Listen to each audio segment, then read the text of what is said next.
Okay, I'd like to call to order the regular scheduled meeting of January 9th, 2012 with a roll call, please. Mayor Martini. Here. City Clerk Patterson here. Council members Ratty. Here. Lawson. Here. Smith. Here. Kerrigan. Here. Schmidt. Absent. City Manager Carey. Here. City Attorney Adams. Here. We have quorum. Okay, if you'd all stand, please, the invocation by Pastor Peter Vossler from the Crosswinds Assembly of God Church. Pastor, welcome. Thank you. Let's bow our heads. Lord, we're so grateful that you're with us, and it's a new year. Great things are going to happen. I pray for the City Council, give them good ideas, and let them see outside of the box this year and discover new ways of creating great life for our city.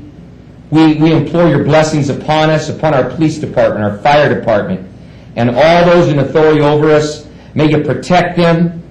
And I pray that finances would flow in this city, that goodness would come upon us. Bless this meeting, we pray, and we ask this in your mighty name. Amen. Amen. Amen. Thank you, Pastor. If you remain standing for the Pledge of Allegiance, please, Mr. Lawson, would you lead us? Please join me in the pledge. I pledge allegiance to the flag of the United States of America and to the republic for which it stands, one nation, under God, indivisible, with liberty and justice for all.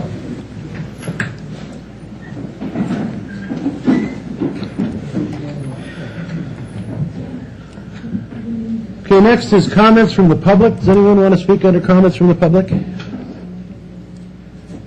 Okay, seeing none, we'll move along. Approval of the agenda. Anybody want to take anything out of order? If not, looking for a motion. Consent items. We'll do it at the time when we come to consent items. We'll just say which one you want to pull. Ms. Ratty. Move to approve the agenda as presented. Mr. Smith. Second. It's been moved by Councilwoman Ratty, seconded by Councilman Smith to approve the agenda as outlined by staff. Any further discussion? Seeing none, please vote.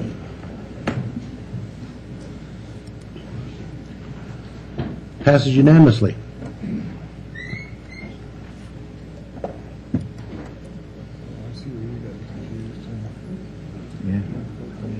Yeah.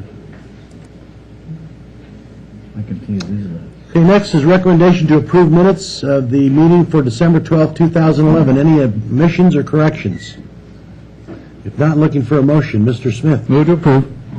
Ms. Ratty. Second. Moved by Councilman Smith, seconded by Councilwoman Ratty to approve the minutes of December 12, 2011 as outlined by staff. Any further discussion? Seeing none, please vote.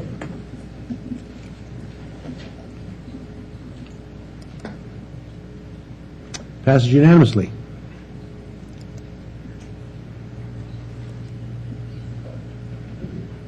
Well, I'm a little behind.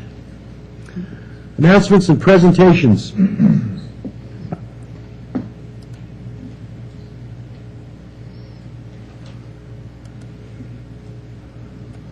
Okay, first we have commendation to Eagle Scout Jake Marchant and the certificates of appreciation to those who assisted with his Eagle Scout project. Jake, you want to come on up?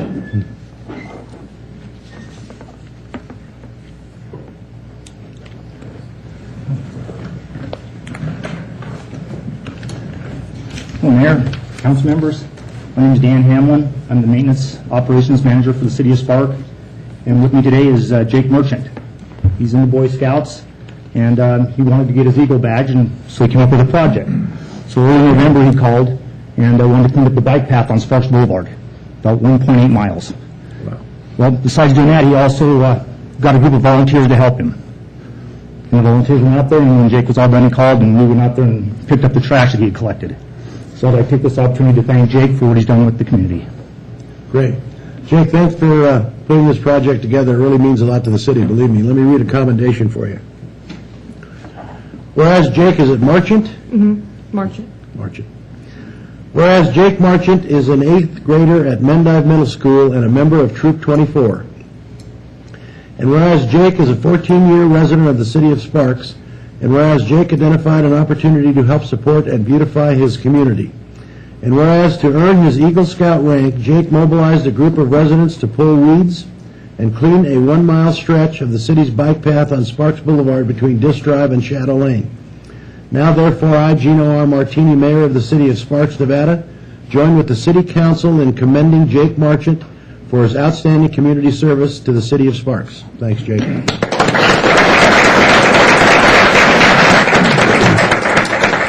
Now, is there any of your helpers that are in the audience? Yeah, so I'm gonna stand up. Sure, and then I'll give them a certificate too.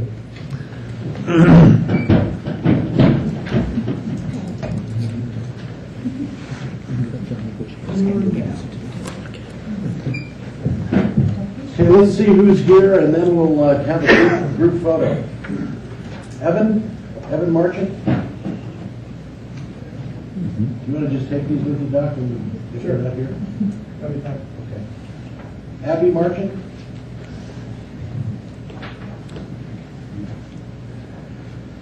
Eamon Jorgensen?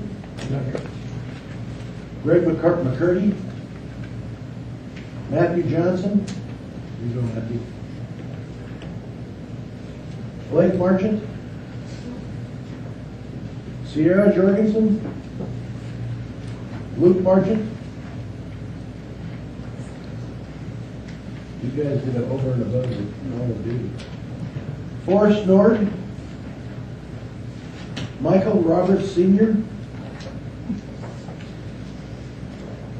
Jimmy Roberts? Dale Kelly? Mike Kleist? Nothing for you yet? I hope I haven't missed them. Clay Jorgensen?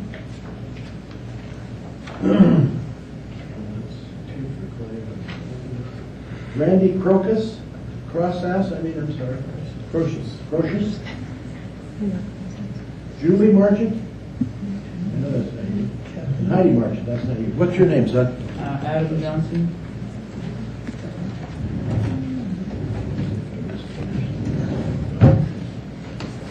Sorry, Chad. Sorry. Make a fabulous family. Adam Johnson? Yes. Don't scare me like that, Chad.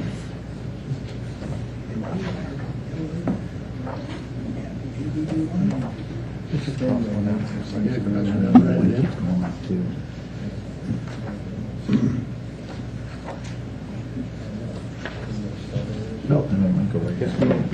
Should. Thanks. I'll give it to you. I'm sorry, Adam, we'll put you down and we will get you a certificate. I apologize. For some reason, there's two for one person and there's not one for you, but I'll get these to Dr. So we're going to get you all the way up, and the mayor's going to be in the middle, right beside. So let's have a couple of you over there, Stand up and a couple of you over here. Come on, Doc, get in here. Okay. You're responsible for this, too. Okay, and we're going to do like 3 or 4 of these. So everybody, hang on. Here we go. There's one. Can't see it, yeah. And do another. And do another one. Okay, that should be. Congratulations.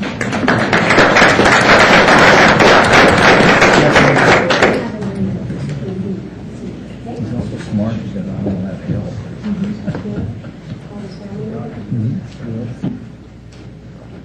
Jake, do you want to say anything to the group? Okay.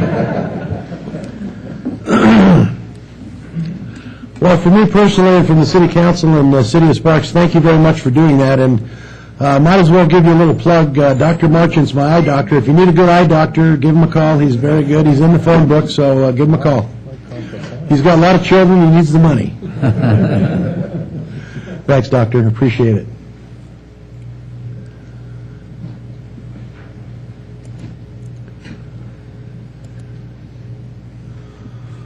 Okay, next is a proclamation to Rajan Zed, President of the Universal Society of Hinduism.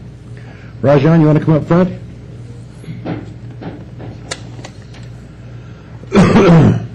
And I'll read the proclamation. Whereas Diwali Yes. is the most popular festival celebrated by 1 billion Hindus worldwide, as well as by Sikhs, Jains, okay, and some Buddhists. And whereas Diwali is also a major festival for many Sparks residents, And whereas Diwali was celebrated October 26, 2011, and will be celebrated in 2012 on November 13th. And whereas Diwali, the Festival of Lights, aims at dispelling the darkness and lighting up of lives and symbolizes the victory of good over evil. Now, therefore, I, Gino R. Martini, Mayor of the City of Sparks, Nevada, do hereby proclaim Diwali a festival celebrated in the City of Sparks. This proclamation is presented to Rajan Zed, President of the Universal Society of Hinduism, who has made laudable efforts to promote interfaith harmony in Sparks through dialogue and outreach to other religions and denominations. Thanks, Rajan.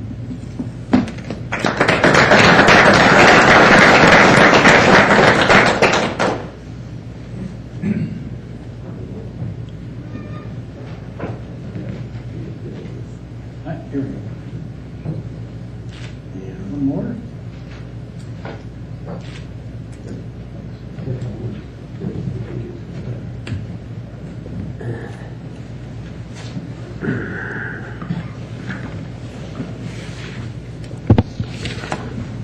Thanks, Mayor Martini and City of Spark councillors for proclaiming Diwali as a Sparks festival. This is the most important festival for most of the Indians worldwide. And thanks for you guys for celebrating diversity in Sparks. And I am thankful to one of our Indian businessmen, Jaswinder Singh Parmar, to be with us today. And thanks, Mayor and the councillors, for attempting to make Sparks a city known worldwide for cohesiveness, love, and harmony in the community. Thank you. Thanks, Rajan. I want to thank Rajan for one thing. He works with something that's called the Interfaith Council, which really brings all the religions in this area together, and they do a lot of things in the community. It's a wonderful group of people, and I'm fortunate because he always invites me to all their events, and I get to see different religions in action, and it's quite wonderful for me to be able to do that. So thank you for all you do for the Interfaith Council.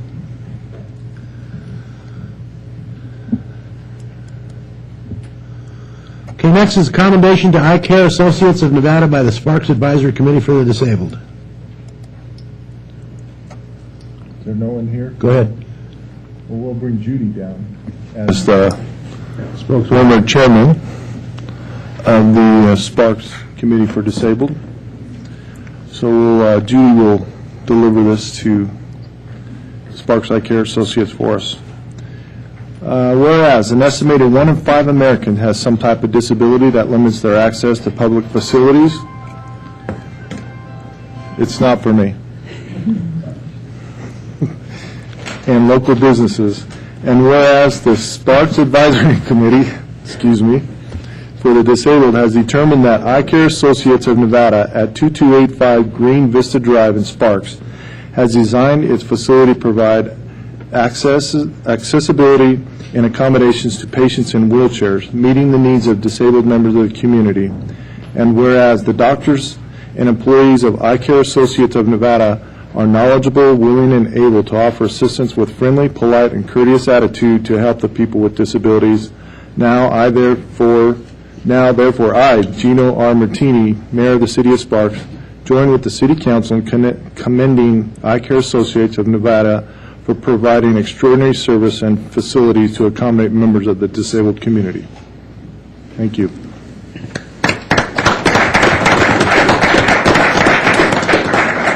And I just want to say that as former chairperson of the Advisory Committee for the Disabled, I put through this request on behalf of advocate Dr. Denny Granada as well for the work that Dr. Hiss and Eye Care Associates of Nevada has done for people with disabilities within our community. So thank you very much. Thank you for doing that.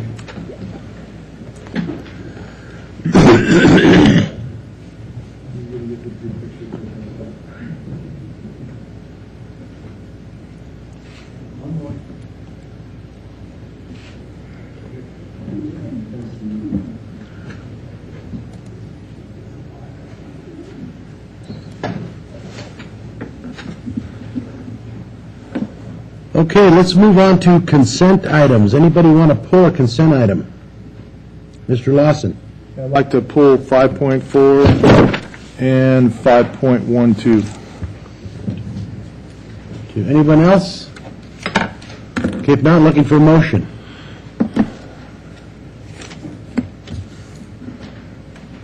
Ms. Ratty?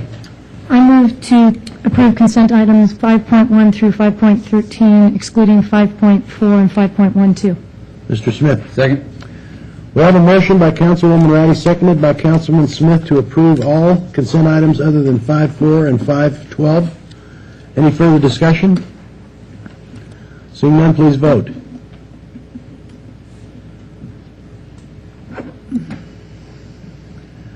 Passes unanimously. Okay, Mr. Lawson, 5.4. I'd like to ask the chief to come down, and he can talk about item 5.4. Afternoon, Mr. Mayor, members of the council, Randy Flax, Bucks Fire Chief. For the record, I have with me today Tim Scheidemann, who is the operating manager for Lennar Homes of Northern Nevada. The item for your consideration today is possible acceptance of a Type 6 fire apparatus from Lennar Homes. In the 2008 Plan Development Handbook, there was a requirement for Lennar Homes to provide a fire suppression unit in order to construct up in this area of our city. I just want to say that Tim's enthusiasm and partnership in this effort is a prime example of private-public partnership. This is a $148,000 piece of fire apparatus that did not cost the city anything. It will enhance our ability to manage the wildland risk in the eastern portions of our city. So I want to take an opportunity to recognize Tim here today. Thanks, Tim. Anything to say? Sure. Go ahead. Good afternoon. My name is Tim Scheidemann. I am with Lennar Homes.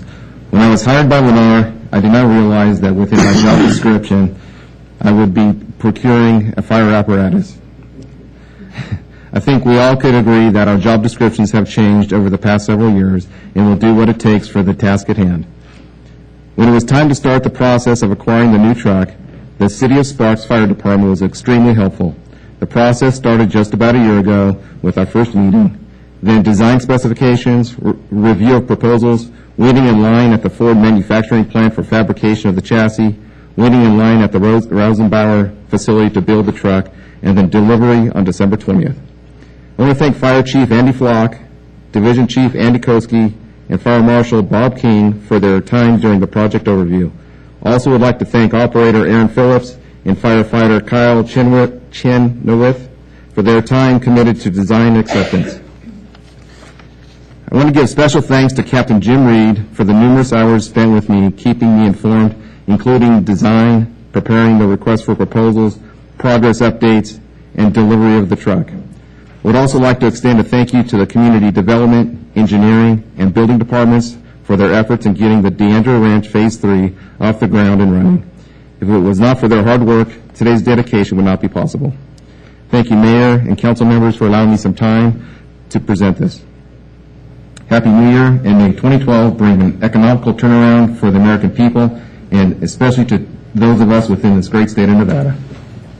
Thank you. Thanks, Tim. That fire apparatus deal comes on their other duties as assigned. And it is parked out front if anybody would like to look at it. Okay. Okay, we need to approve it first before we can look at it, right? You can any questions if you want to before you approve it. Any questions on 5.4? Okay, if not, looking for a motion. No, well, I'm in. Mr. Lawson, I move to approve item 5.4 on the consent agenda. you have a second? Ms. Ratty. Second?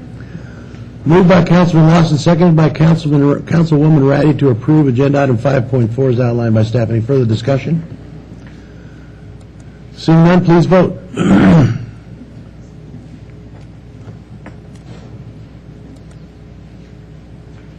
Passed unanimously.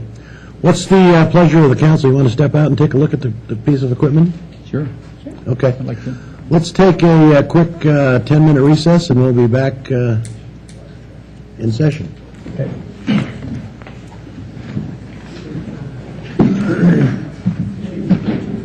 Are you supposed to look at it before you buy it?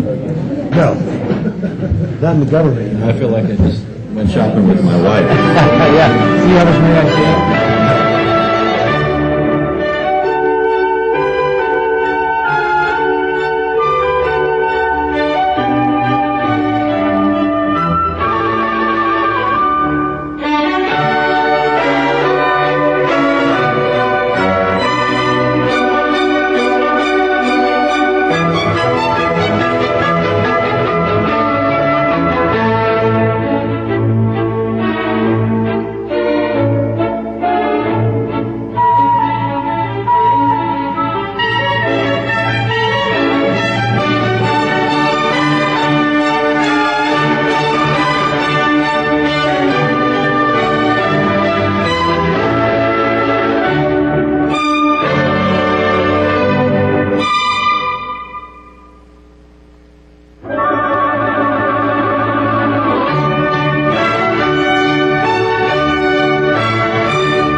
Call the meeting back to order.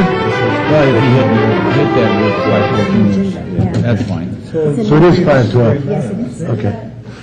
It is. All right, let's hear, 5.12. let's hear agenda item 5.12, Mr. Lawson. Yes, sorry, we have a little technical difficulty here. When I press on my 5.12, it comes up 514. So, It's okay. yeah, it's okay, we know what we're talking about at least. we want to talk We don't want to hear you. We don't want to hear you. Chris. You are the one. Yeah. First of all, I just wanted to say thank you to Senator Reed for this grant, and thank you to you guys for applying for the grant. And the speed in which this grant was issued is mind-boggling to me, in that it was applied for on September the 11th, was it?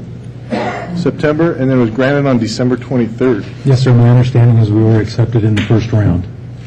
And This was also the same year you're talking about? in the same year, within a couple of months. This is an issue that's near and dear to my heart, having been an old Motorola two-way guy forever and ever, that radios are obviously the lifeline for any of our EMS people and our firefighters and also our police department. So we're glad to have that. But with that being said, I just wanted to bring up that our police department still needs radios to the same tune of dollars amount as what the fire department got. So I'm just bringing this to the public's top of mind that we will be talking about two-way radios in the near future for the, as I look at the guys over here, yes, we will. So I just want you to be aware that we do need to get our police department on the new radio systems also. But for you guys, what a great coup to, number one, make it happen so quickly, and number two, to get upgraded so that we do have complete access with everyone else.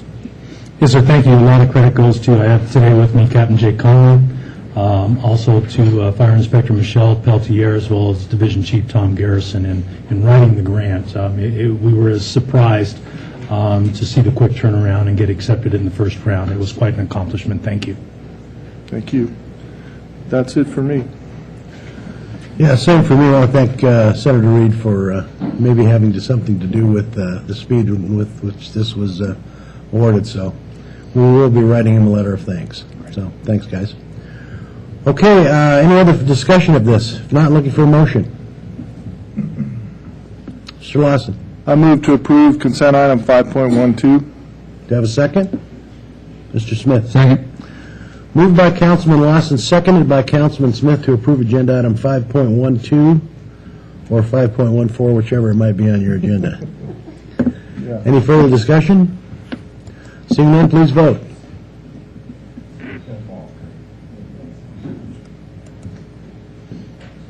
Passed unanimously. Thanks, gentlemen. Appreciate it.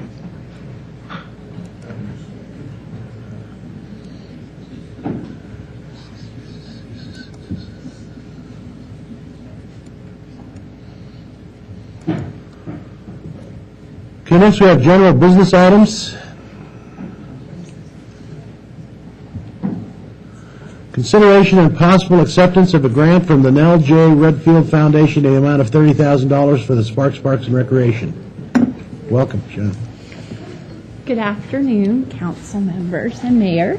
I'm Shauna Nelson, Recreation Supervisor. I'm here to ask you to consider accepting a grant we received from the Nell J. Redfield Foundation in the amount of $30,000. The money supports our free playground program that we do each summer for 10 weeks at the Ardmore Park location, and the remaining $15,000 of that goes to help support our Leisure Without Limits programs, especially the Teen Discovery program, which is a program we do for 12 weeks that the kids from Piccolo School are off track. Do you have any questions? Questions? Ms. Ronnie? I know I say this every time they come up, but again, I just want to really thank those foundations that are sticking with us for what was longer than probably any of us expected to keep these critical human services programs in place. because they are just so important. I know the Teen Discovery Program for the families of kids who are going to Piccolo is an essential lifeline. And I know that those playground programs in East Sparks are also incredibly important. So, or I'm sorry, West Sparks. So thank you for the efforts of getting the grants in. Thank you to the foundation for continuing to put their money into some very important programs.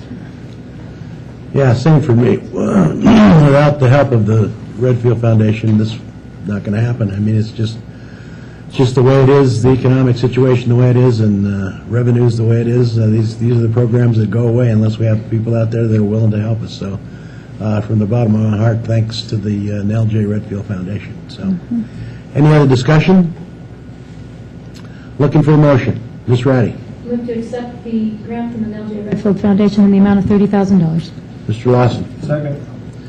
Moved by Councilwoman Ratty, seconded by Councilman Lawson to approve agenda item 6.1 as outlined by staff. Any further discussion? Seeing none, please vote.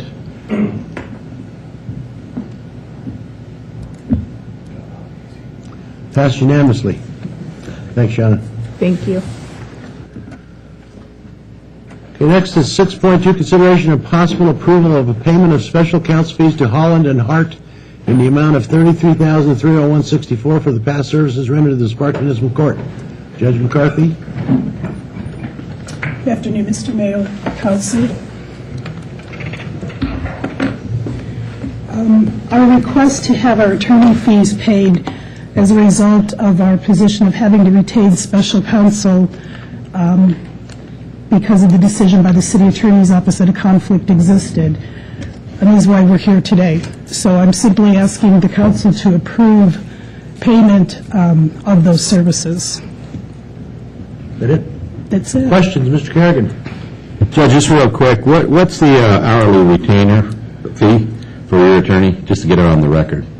We're paying ours $175, so I'll put that out there first. Just so well, I could honestly tell you we have probably 3 to 4, probably 5 different folks involved. The hourly retainer is definitely variable based on the work that's being done. So there's a range. And I understand what you're saying as far as your attorney is concerned, but it's really very difficult to compare Ms. Mercado's fees to our fees because as we've asked about, we can't get a straight answer on what the fees are. We've been told that there's certain flat amounts she has charged the city for this particular lawsuit, but because she does so much other work for the city that her fees, that's taken into consideration in the fees she's charging for this particular lawsuit, and it's commingled in other billings, so we couldn't get an amount of what actually the city is being charged. for your attorney. For your attorney. No, I'm telling you what our attorney just told me Right, to do. and I'm explaining to you why I'm saying it's very different. It's just like in her office. You have different people doing different things. Their value is going to be variable based on the work they do. And the difference is Ms. Mercado is on retainer for the City of Sparks for many different things. And her fees, as we've been told through finance, they're not just for, the fee that you're being charged is not just for this lawsuit. I don't believe she varies her fees. She has been retained by the city to represent the city in many other cases, in many other situations. I'm not going to say lawsuits, but advice, legal advice. And because of that, at least we've been told through finance that her billing to the city for her services on this lawsuit are commingled with other services provided to the city. So I can't verify or not verify that, and I think her fee probably has something to do with the ongoing retainer and other representation of the city. I can give you, if you would like, I'll be happy to give you the range. I don't have it in front of me today. No, I just wanted to put it on the record so people, Sure. the public, because it's public funds being paid to each attorney. And I just thought it was important to let the public know how much each side is paying their attorney. That's right. And I think it's also important for the public to also know, Mr. Kerrigan, that it's very different when you have an attorney retained for many different purposes. Retainer tends to be very different. I just wanted to get it on the record. I didn't even mean to start a debate. No. I'm just saying, I just really want to differentiate that. And I have no problem disclosing it. You have junior associates that work on certain things. You have senior associates that work on others. You have an appellate division which is same thing with Grundy and with Ms. Marcato's firm, and I highly doubt the appellate attorneys are being paid the same as the attorneys that are preparing the pleadings. It just, you've got senior attorneys, junior associates, appellate divisions, and I highly doubt there's one flat fee like that, but that's just my opinion on it. It has been difficult from day one to ascertain what the city is actually paying for their attorney based on these different things that I have just discussed with you. I'll be happy to review, there's nothing to hide here. So I'll be happy to get the range of hourly, if that's what you want. I have no problem with getting you that. We don't break it down that way. Okay, thanks. But there is, again, preparing pleadings is different than going to court and arguing a case versus the appellate process. The higher up you go, the more expensive it gets. I just wanted to comment on the record that I receive a separate billing each month from Alice Mercado's law firm, and it covers all of the costs associated with the defense of the city in this matter, so it is not commingled. I do review that each month, and then it is processed for payment by the city. So if anyone wishes to see any of the invoices which have been approved, please feel free to contact my office and we'll make those available. Thank you, Mr. Carey. That's not the information we were provided by finance, so thank you. Any other questions? Mr. Lawson? Just for Mr. Carey then, would what we were just told by our attorney, $175 an hour, be the correct number? I don't have any reason to doubt what she said today. Thank you.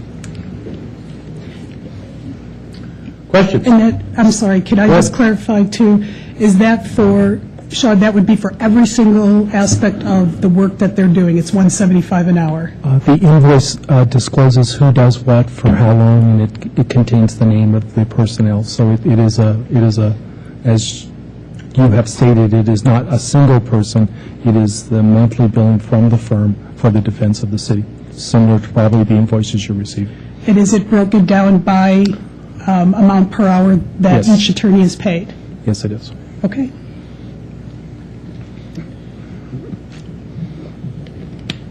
Questions? Okay, if not, looking for a motion. Move to approve the payment for legal services provided by Holland and Hart to the Sparks Municipal Court. Mr. Kerrigan? Second. Moved by Councilwoman Randy, seconded by Councilman Kerrigan to approve agenda item 6.2. Any further discussion? Seeing none, please vote.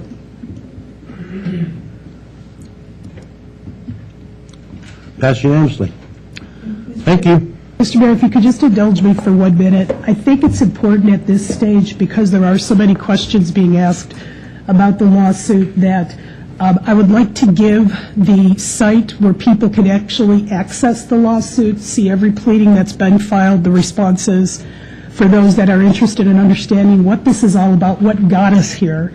It's www.nevadajudiciary.us. You click on the Supreme Court, follow the links through that, and the case number at the Nevada Supreme Court is 59139. And so anybody who's interested can read for themselves what's happening and where we are to date. Okay. Thank you very Judge. much.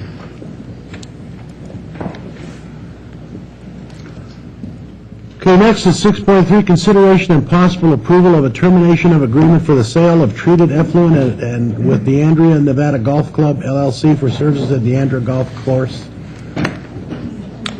Good afternoon, Mayor Martini and members of the City Council. I am Neil Kreutz, Director of Community Services, here today asking you to terminate the agreement that we have with DeAndrea for the sale of effluent to them for use to water the golf course. It's an agreement that was approved by the City Council back in July of 2001, so we are just past the 10-year mark in our business relationship for this for the product, or the effluent water.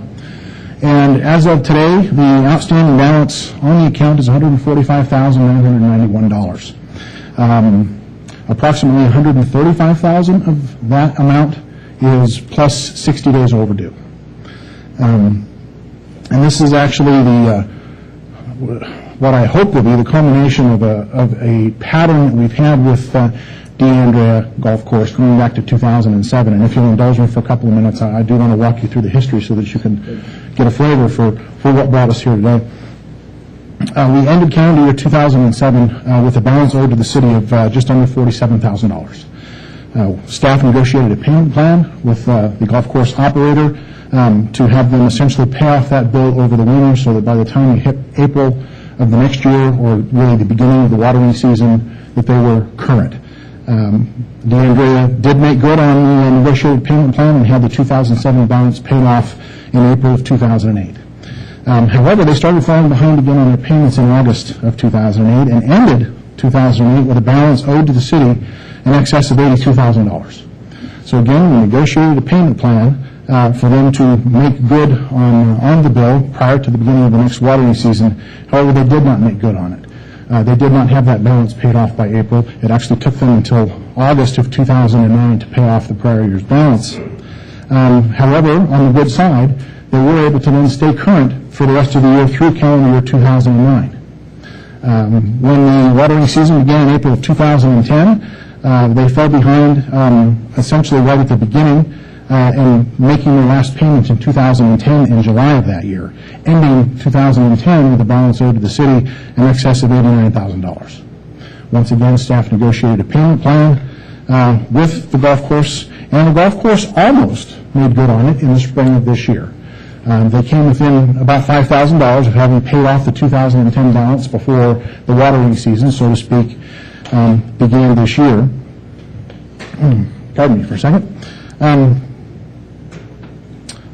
Then in August of this year, we sent a letter to the golf course to let them know that they had a plus 60-day balance in excess of $16,000 and notified them that it was our intent to interrupt their service within the end of the 7-day period if that plus 60-day balance was not paid.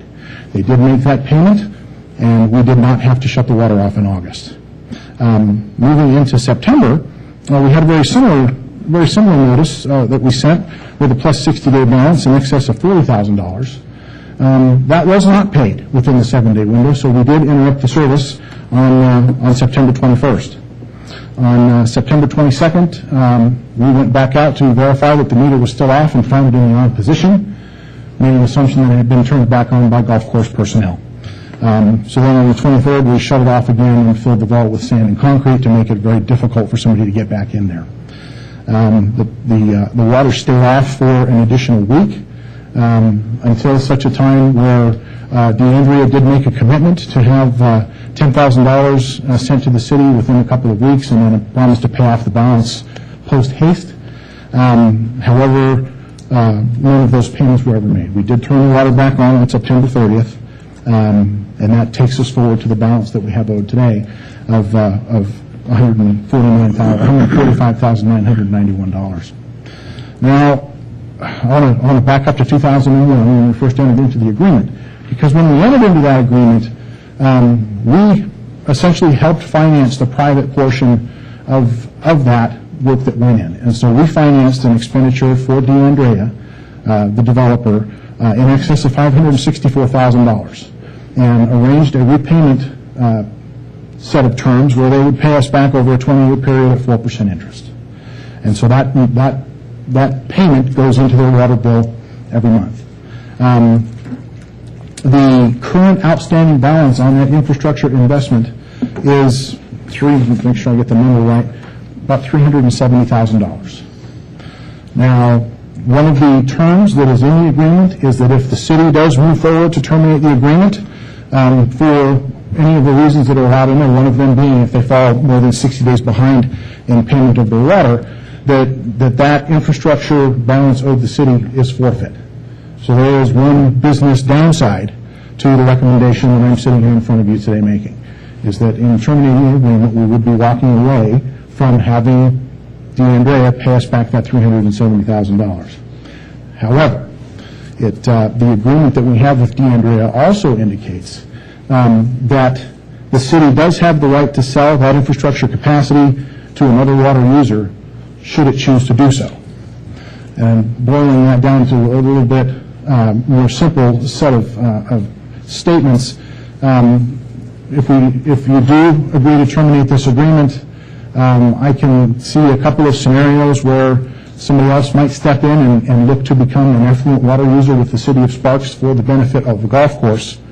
we then legally have the opportunity to go back and negotiate that infrastructure fee with whoever the new owner is. That is very similar to the actions that staff asked you to take when we brought a very similar item to you last May, where we asked you to terminate the agreement and move them over as a customer to the municipal code rates, which would have increased their water cost about 50%. You chose at that time not to do that.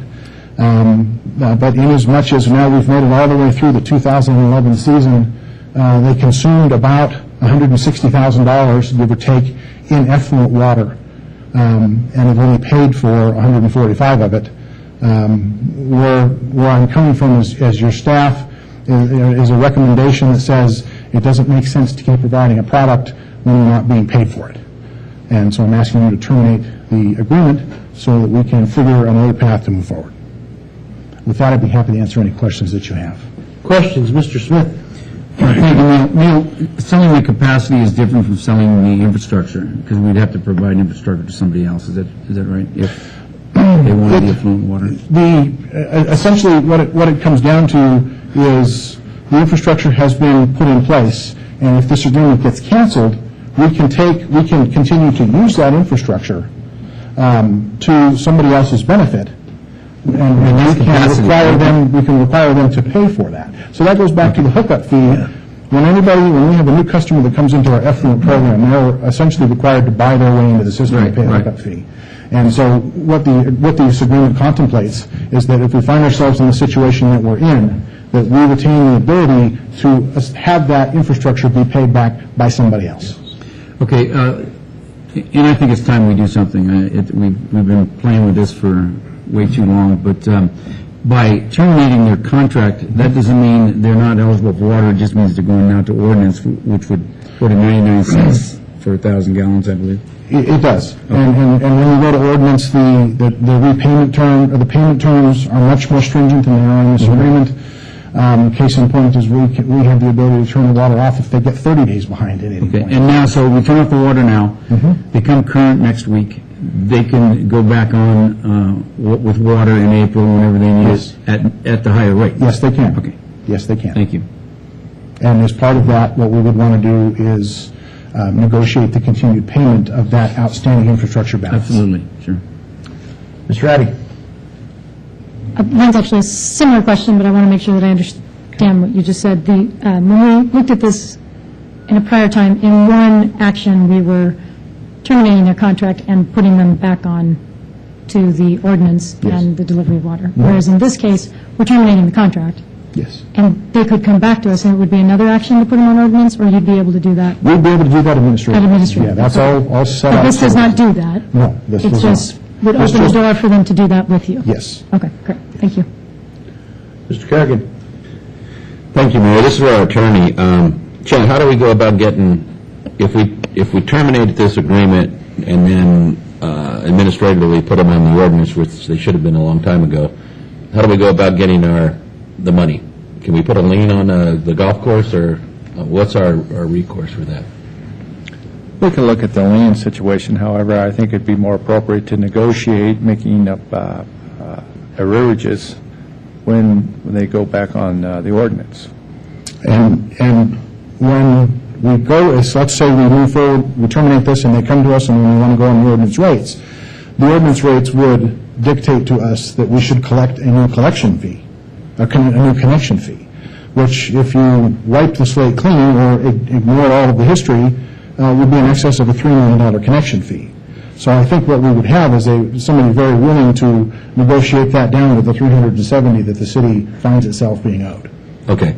But, so if we take the action that's listed and terminate this agreement, they have to come back to us and ask us to go back on the ordinance. Yes, we can't just automatically put them on it. No, they would have to want to be our customer. Okay. But I'm just worried about the $370,000 and the 100. What do they owe us? 140. 145 plus 370. Plus 370. So they really owe us almost more than $500,000. And if we terminate this agreement and they go away, then all that goes away. There is that potential. That is the potential downside to this. But that's where my legal question comes in. If we terminate this and they don't come back, do we have the ability to go and try to get that money? Sure. Okay, as long as we get, okay. Mr. Lawson? I think most of my questions were answered in that, but I just want to put this out there for everyone, is this is how small businesses go out of business. They extend credit to people who don't pay them. And the city of Sparks is no different. And if you kept buying groceries from your grocery store and you didn't pay your grocery bill, they would eventually cut you off, or that grocer would go out of business. So the bottom line is, it's long overdue. I'm sorry it's come to this, but I believe we have the hammer, as it were, in that we have the connection fees. We have the ability to recoup that money back if this operator does go away. Maybe all that gets negotiated in the new contract. So I'm sorry it's come to this, but at some point, enough is enough. Ms. Ratty? Been in the paper all week, and I know the city's turning its water back on in the parks. So right now, their water's on, right? Right now, the water is still on. So if they choose to water today, before, what happens? Are we going to have a little gray period? So we're terminating the agreement effective when? We will be effective today. Effective today. And so the soonest that we could get a crew out there to turn off that meter and secure it would be tomorrow.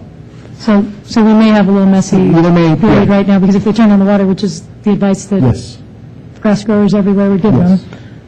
This number will be a little bit higher. Will be a little bit higher. Okay. Thank you. Mr. Smith?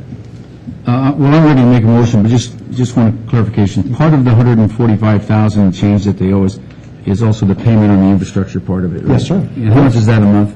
$4,000. $4,000? Give or take, $4,400. Okay, so I'm ready to make a motion. Okay, just one quick thing. This is kind of a sad situation, but, it's one of those things with the economy the way it is, and these things happen. And I know the developer had good intentions to pay this, wanted to pay it, just as unable to, but here again, like Mr. Lawson said, enough is enough. I think we've given them plenty of leeway and worked with them as much as we can, and, been let down too many times. So good intentions are great, but if you go to Mr. Smith's grocery store and try to buy some good intentions, you'll come home with an empty bag. So I understand this completely. Go ahead, Mr. Smith. Okay, I move to terminate the agreement for the sale of treated effluent with Deandra and Nevada Golf Club, LLC, for service at Deandra Golf Course. That's good enough, I guess. Yes. We have a second? Mr. Lawson? Second. Moved by Councilman Smith, seconded by Councilman Lawson to approve agenda item 6.3 as outlined by staff. Any further discussion? Seeing none, please vote.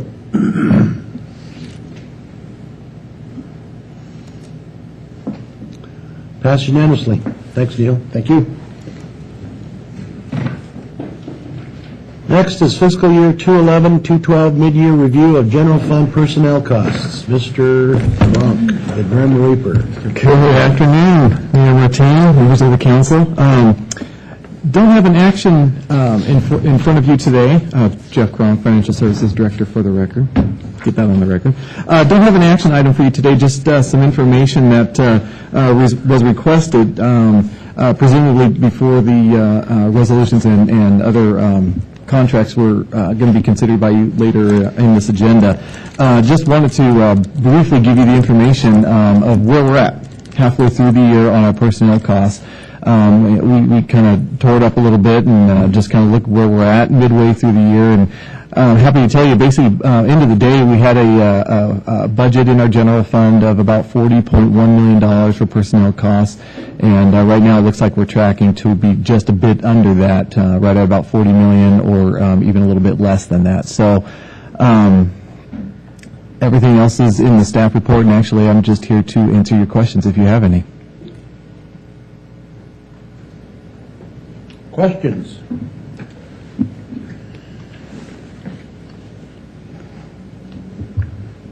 Did a hell of a job, Jeff.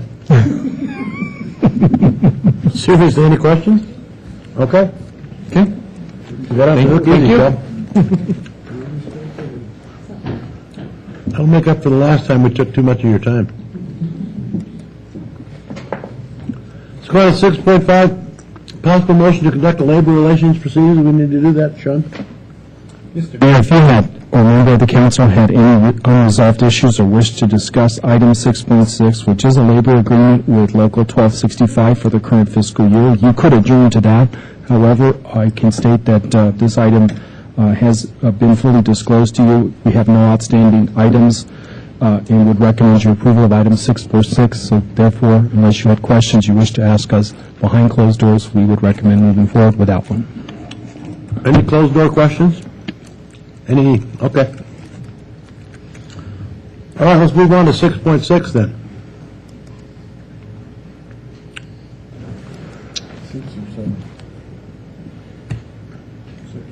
Six. Hey, don't confuse me. Discussion and consideration of possible approval of a bargaining agreement between IAFF, Local 1265, City of Sparks. Chris. Good afternoon, Chris Severson, Employee and Customer Relations Manager for the record.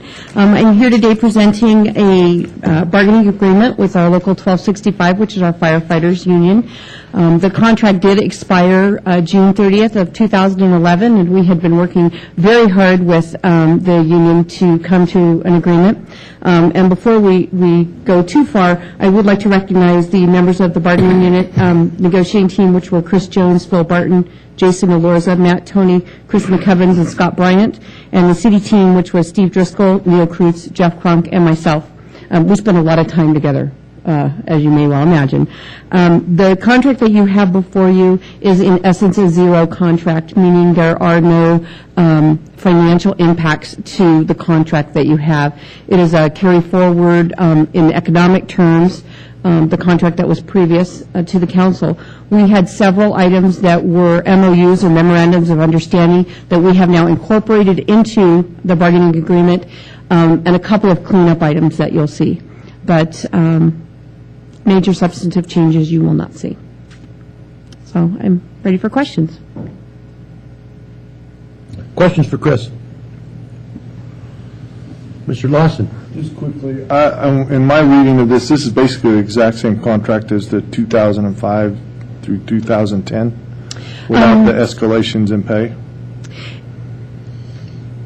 Could you tell me the period that you said, 2005? 2005 through 2010. Yes, I'm not exactly positive of the wording of that 2010 contract, but we have several MOUs that had been done in between, such as those for wage concessions, annual leave, and things like that, that are in this contract now. So it's basically the contract with those changes incorporated. Thank you. Any other questions? Looking for a motion. Mr. Smith. I'd just like to thank everybody for coming to the table and getting this thing done so we can move forward as a city, and as a city we are moving forward. So thank you, everybody. I recommend the approval of a bargaining agreement between the IAFF Local 1265 and the City of Sparks for the period of 7/1/11 through 6/30/12. We have a second, Ms. Ratty. Second. Moved by Councilman Smith, seconded by Councilwoman Ratty to approve the agenda item 6.6 outlined by staff. Any further discussion? Seeing none, please vote.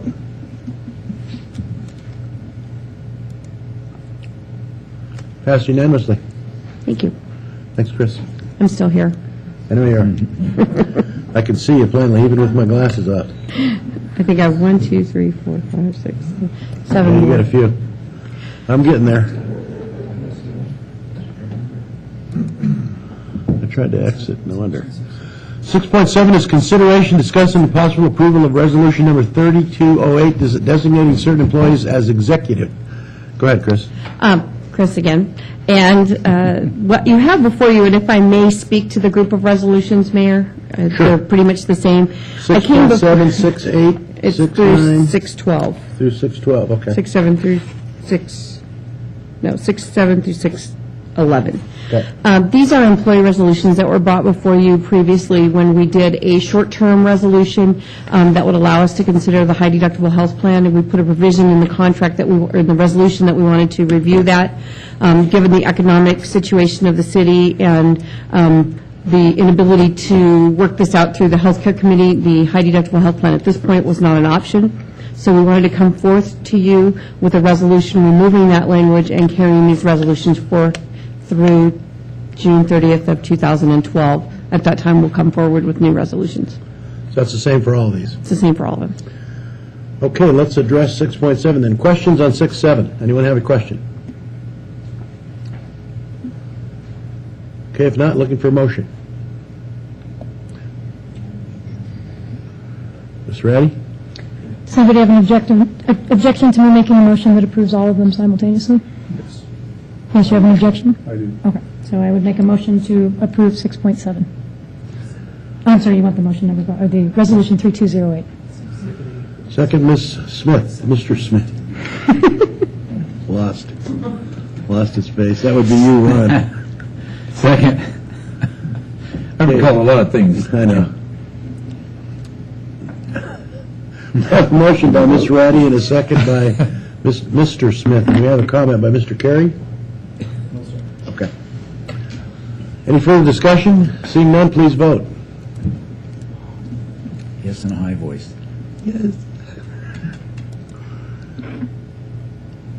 Passes 3-1. Okay, next is 6.8, I believe. This resolution covers our management, professional, and technical employees. Questions? Looking for a motion. Ms. Ratty, Move to approve resolution number 3209. do I have a second? Mr. Smith. Second. Mr. Smith. Second. Moved by Councilwoman Ratty, seconded by Mr. Smith. Any further discussion? Seeing none, please vote.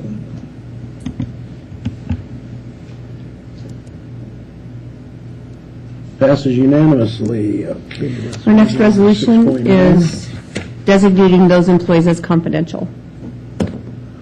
Okay, now you're getting ahead of me there, Chris. Sorry, 6.9. Computer's not as fast as you are. Sorry. Or I'm not. Okay, 6.10, consideration, discussion, possible approval of resolution 3211 designating certain employees as assistant and senior assistant No, city attorneys. 10. That's 10. We need to go to 9. No, that's 11. We need to go to 10. Okay. We need to go. I know we need to go to Oh, 10. well. You're 9. Who's on second? Consideration, discussion, approve. Nine. I don't know. Consideration, discussion, possible approval of resolution number 3210 designating certain employees as confidential. Thank you. See, it wouldn't come up because it's confidential. Thank you. Yeah. Any questions? Looking for a motion. Ms. Ratty? Move to approve resolution number 3210. Mr. Kerrigan? Second. Moved by Councilwoman Ratty, seconded by Councilman Kerrigan to approve 6.9 as outlined by staff. Any further discussion? Seeing none, please vote. Passes unanimously. Okay, now go to 6.10. Chris? This is a resolution designating employees as assistant and senior assistant city attorneys. 6.10. Consideration, discussion, and possible approval of resolution number 3211. Okay, good. You move on. Do you have a motion? Yes, I do. I'd like to move to approve resolution 3211. Do I have a second? Mr. Smith? Second. Moved by Councilwoman Ratty, seconded by Councilman Smith to approve agenda item 6.10, correct? Any further discussion? Seeing none, please vote.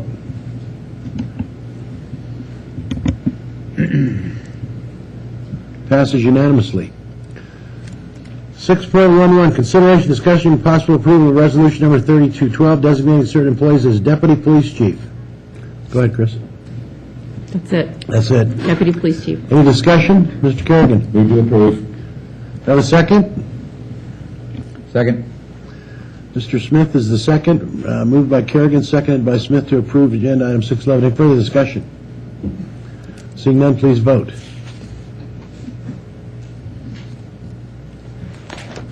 Go ahead and vote again. Something happened with the machine.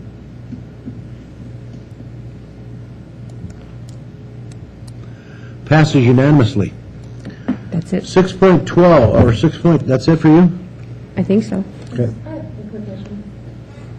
I may have missed it. We had talked about, because there were certain positions in the court that were designated in the charter and we had separate resolutions. Were they in here somewhere? They were not. We did not bring them forward as interim resolutions. That would be court administrator and the Right. judicial Which is why we don't have to- They didn't have the That's- HCHP section in Thank there, you. so. Thank you. Anything else? That'll do it. Okay, 6.12, possible motion to adjourn to a closed-door session. Do we need to do this, Sean? Mr. Mayor, this closed-door session would relate to item 6.13. That matter is brought to you by the city attorney and is recommended for settlement. If you wish to adjourn to discuss this matter with the attorney, you may do so at this time. Otherwise, you may move forward as recommended to item 6.13. Okay, what's the pleasure? Anyone want to go to the closed door? Okay, let's move on to agenda item 6.13 then. Consideration of possible final approval of a settlement for attorney's fees. Mr. Kerrigan. Move to approve. Do you have a second? Mr. Smith. Second. Moved by Councilman Kerrigan, seconded by Councilman Smith to approve agenda item 6.13. Any further discussion? Seeing none, please vote. Passed unanimously. Moving on to public hearing items, 7.1, second reading, public hearing and possible approval of bill number 2638, amending the Sparks Municipal Code relating to alarm systems. Who's doing this one? I'll go ahead and do it. This was brought pursuant to a request of the police chief, police department, and has to do with the changing of the accounts for the alarm systems to go to our general fund instead of the police department. It's part of their concessions, as I understand it. Questions? Are you still up for a question? Yeah. Mr. Smith. Chet, this money always went to the general fund, but it was earmarked for the police department, is that correct? That is correct. And so they use this money as part of the concessions to meet their budget requirements? Is that how this went? That's my understanding. Is that right, Brian?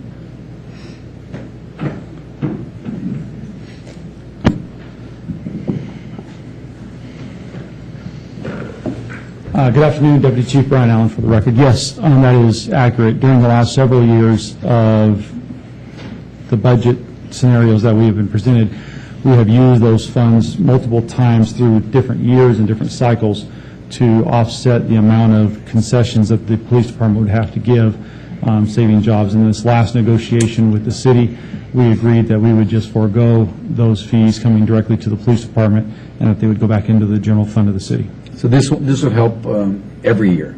Or this is a one-time shot? At this point, it was a one-time shot that these funds will now go back into the general fund of the city versus being designated to the police department. And what were we using those funds for? We were using those funds at the time for equipment and technology outside of the normal budget cycle, that we could obtain items that we wouldn't have to come back to council and ask for to purchase additional rifles or computer technology like our bait car system or things like that. We wouldn't have to rely on the general fund for those. At this time, we have forfeiture funds that we can use for some of those items. But if there are bigger ticket items such as these radios, we're going to have to come back to the city and go through either the CIP or the regular budget process to obtain those items. How much money are we talking about? Roughly, it was about $10,000 a month to $12,000 a month, up to about $150,000 or so, $150,000 a year that were generated in these funds. So I'll ask Mr. Carey. Mr. Carey, if we don't approve this, what happens? The prior ordinance, which established and earmarked these fees to be used for capital purposes within the police department, would remain in effect. I do believe it doesn't preclude you from, having these funds be spent within the police department.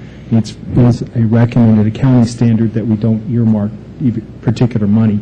I think at this point in time, the history as presented by the deputy chief would show you that they're trying to save personnel rather than buy equipment through the trying times we've seen since 2007. So I think this is a very clean move. We certainly can, through the budget process, show you uses of these types of capital funds so that the capital needs of the department are not lost. I can say, since Brian Allen worked so hard on the setting up of the alarm system, they have faithfully used the money within the department for things that would be outside of their normal budgeting. So it has been effective on that level. So then, for instance, say the radios you have to come before the council and ask for money for that out of the general fund. Yes, currently Chris Cobb has already built it into a 3-year CIP project placement. We are searching for grants similar to what the fire department was so graciously allocated earlier in this meeting. That was we're still looking for those opportunities, but it's types of things like that outside of, now that we're hopefully trending out of the reduction of personnel, that those types of funds would have been used to purchase. As the city manager indicated, over the last 3 years, we have used those funds not for technology, but to save personnel within the police department. Thank you.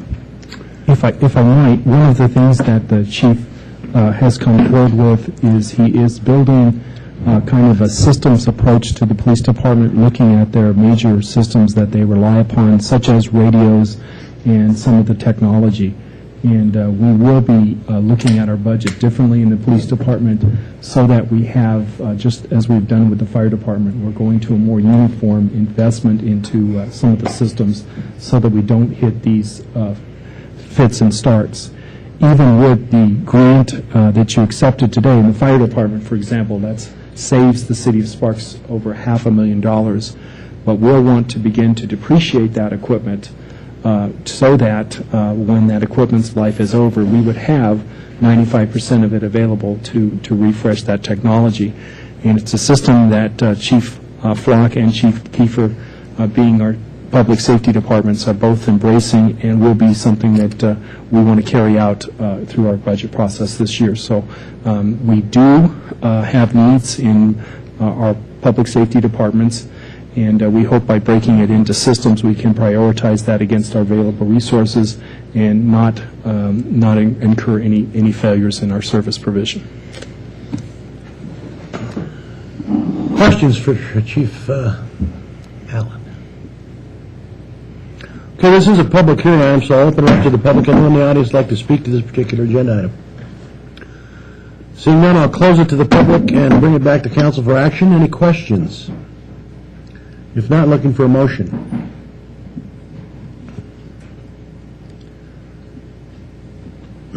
Ms. Ratty. Move for approval of bill number 2638. Mr. Kerrigan. Second. Moved by Councilwoman Ratty, seconded by Councilman Kerrigan to approve agenda item 7.1. Any further discussion? Seeing none, please vote.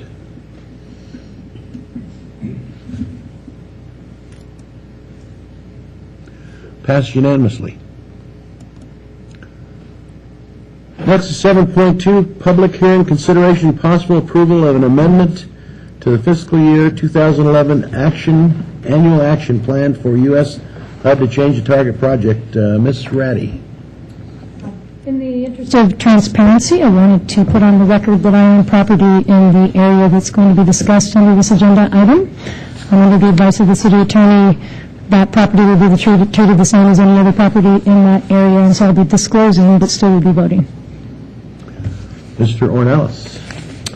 Mayor Martini, members of the City Council, I'm Armando Ornelas, City Planner. This agenda item asks the City Council to conduct a public hearing and consider approval of an amendment to the city's annual action plan for use of its CDBG funding. The original action plan for the current fiscal year was approved by the City Council back in May of last year, and it was submitted to and approved by HUD. The amendment has been made available to the public, or at least notice was made to the public that it was available, but it has, I have not received any requests for the amendment, nor have I received any comments. Specifically, this amendment to the action plan has two components. One would be a change in the target area for the city's pedestrian improvements activity from the previously identified area to a new area. If I may. You do? Yeah, just stop. It's not a bad idea. This is the new map based on the census data that the city received this past summer, which was after the annual action plan was approved. And this area in here in general was where the city had been proposing to conduct its pedestrian improvements this year and then for the next couple of years as well. That year, based on the 2010 census, that area is no longer CDBG eligible, and so what we're proposing with this amendment is to select a new area for this year and really for the next few years, but this amendment is specific to this year. And that would be this area in here, which is generally the area south of City Hall. And I can show you a little bit better map than that one. Give us some streets for reference, because you can't see them on the audience. Here on the north is Prater Way. Down here on the south is Victorian. The boundary on the east is 4th Street. And the boundary on the west is Pyramid. And that's the general project area. We always try to select a somewhat larger project area than we ultimately will be working in this particular year. And we will actually be coming back to you in the latter part of the first quarter with an item that outlines the specific expenditures for the current year, which we expect would be probably along 7th Street, but we're still working on that. So, in a nutshell, Part 1 of the amendment changes the area that's the target area for these improvements from that area that is no longer eligible to this new area. That's Part 1 of it. The second aspect of this is a new activity to provide for certain improvements at the Community Assistance Center, which is the otherwise referred to as the homeless shelter facility in Reno, comprised of a new electric gate and fencing, new lighting and cameras, and additional shade and seating structures in the courtyard for an amount up to $188,000. We had previously approved an equivalent amount of funding, but that amount remains unspent. And so we're, after working with the City of Reno, they have asked us to consider paying for these improvements, which are needed to basically help the shelter operate more efficiently with the current personnel, while at the same time enhancing security and providing a better environment for their clientele. So the only other thing I would note is that staff will have to come back to you with specific approval of the actual expenditures once we're ready to undertake them. This is to sort of set the stage by having an amended annual action plan and submitting it to HUD. Okay. Questions for Armando? Okay, seeing none, this is a public hearing, so I'll open it to the public. Anyone in the audience like to speak to this particular item? Seeing none, I'll close the public hearing and bring it back to council for action. Any questions? Okay, if not, looking for a motion. If I could get back to my screen and make the motion.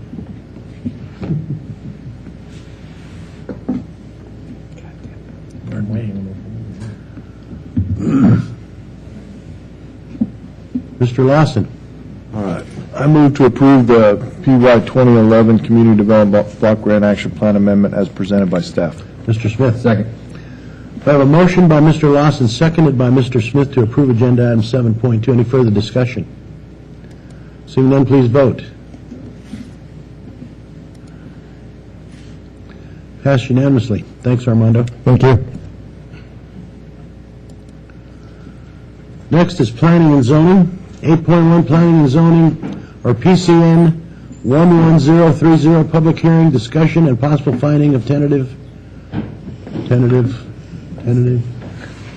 approval of a handbook amendment for the Marina Landing Plan Development. That wasn't done very well. Mr. Rundle. Jim Rundle, Senior Planner, here to present a request to amend the Marina Landing Handbook. Quickly put up a site plan of, or a vicinity map of where we're talking about today. The Marina Landing project governs the existing RV park, which is accessed off of Lincoln, and it also governs some portion of land along Marina Gateway. But the parcel we're talking about utilizing the amendment for is next to the car wash, which is currently fronts Prater Way and is at the intersection of Marina Gateway and Prater Way right here. So the amendment would affect this vacant parcel here. Essentially what the applicant has asked for is not to change the standard on page 52 of the handbook, but we've written in some flexibility. Originally, the standard required a building front Prater Way. The applicant is requesting that standard have flexibility. Staff has supported the proposal and is proposing that they can add a landscaping area along the area which is hatched on this site plan. The amendments also include some signage amendments to provide some flexibility. And I don't want to go into all the details. Essentially, these amendments have not changed the intent of the handbook, in my opinion, but have added some design flexibility. And that concludes my presentation. Questions, Mr. Smith? Mr. Rundle, would the entrance to that business now be where that car is parked, or would it go right through that zone there? So would it go through here? Or to your left, or to your right, probably. Over here? No, the other way. Oh, right here. Here's the road, that road there. Would that be used for entrance into the business from Prater? Well, I don't have any design drawings of what the site plan would look like for any business there. But I mean, just because they have that buffer zone, they're probably landscaping, they could put an entrance through that too, right? Yeah, we can consider that. I mean, we'd have to look at the engineering of it, and as we do with every project, make sure that it meets all the standards. But I don't know. I don't know what they would propose. I don't know what we would be. Well, I'm sure they'll considering. propose something like that. I mean, So we'll see this again. yeah. Well, it would require a special use permit for construction on that site, so yeah. the council could definitely see it if they so chose, but it will go to the Sparks Planning Commission for construction on that site. Okay. Mr. Lawson? Mr. Rundle, on that driveway, is that part of the new parcel, or the car wash parcel, or part of the other parcel? Well, it's all one site, so it does act as essentially one parcel to an extent. So. Because if I remember, that's a right turn only out of that. Yeah, there is a landscape berm in the middle of Prater that would definitely inhibit somebody from making a Well, left turn. it'd be harder to make a left turn. Yeah, that's why I say inhibit, not prohibit. Inhibit, yeah, there you go. So, yeah, they would...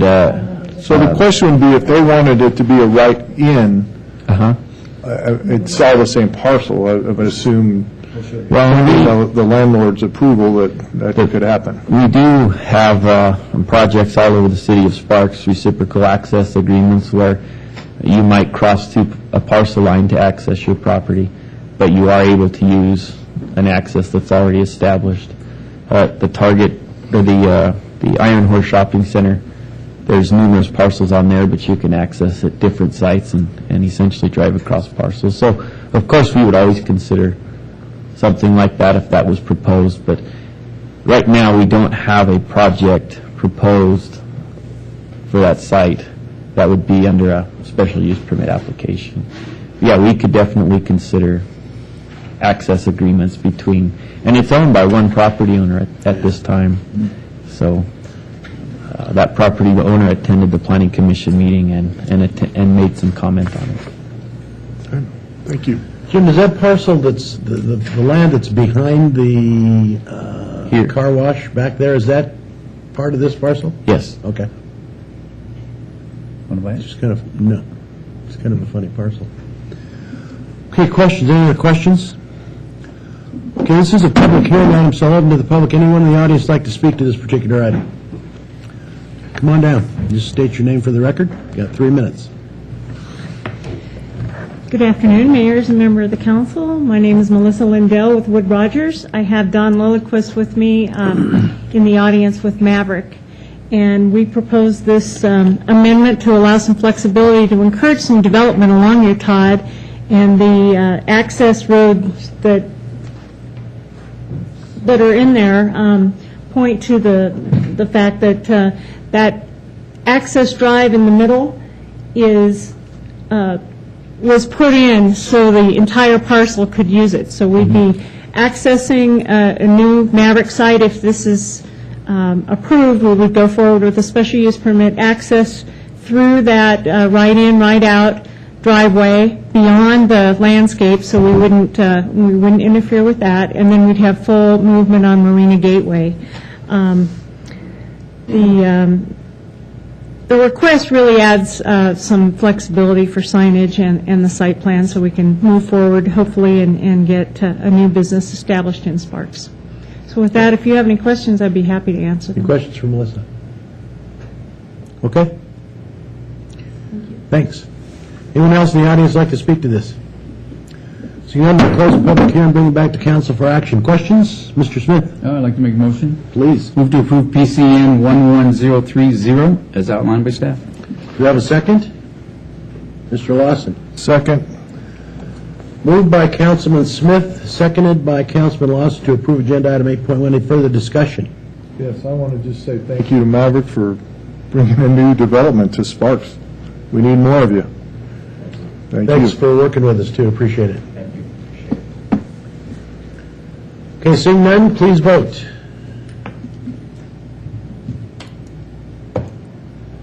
Passed unanimously. Good luck. Thank you, Mr. Rundle.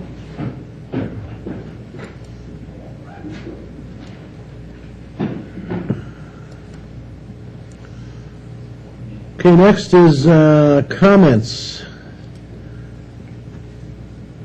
from the city council or city manager. Ms. Ratty. Well, I'm tempted to sing. I will refrain from doing so. I want to just put it on the record to wish the mayor a very happy birthday today. Thank you, Ms. Ratty. I appreciate that. Anyone else? Mine's unlimited, by the way. Comments from the public. Anyone in the public like to speak to Mr. Carey? I'm sorry. Lost my No problem. Mr. Mayor, I do have an announcement to read for the public. We have one vacancy on the Civil Service Commission, which expires on June 30th of 2014. We also have one appointment to the Sparks Planning Commission, which expired on December 31st of last year. That appointment is for a 4-year term through December 31st, 2015. We would strongly encourage members of the City of Sparks community to consider filing an application on our website at www.cityofsparks.us. Simply click on City Services and then volunteering and get involved. At that point, you'll be invited to fill out an application. We will be accepting applications for both of these positions for an additional 14 days, at which time the recommendations will be forwarded to the mayor. All applications will be forwarded to the mayor for his review and subsequently brought on to the city council. Again, an opportunity to serve on the Sparks Civil Service Commission and an opportunity to serve on the Sparks Planning Commission. Thank you, sir. Okay, anyone else? Okay, seeing no further business, we're adjourned.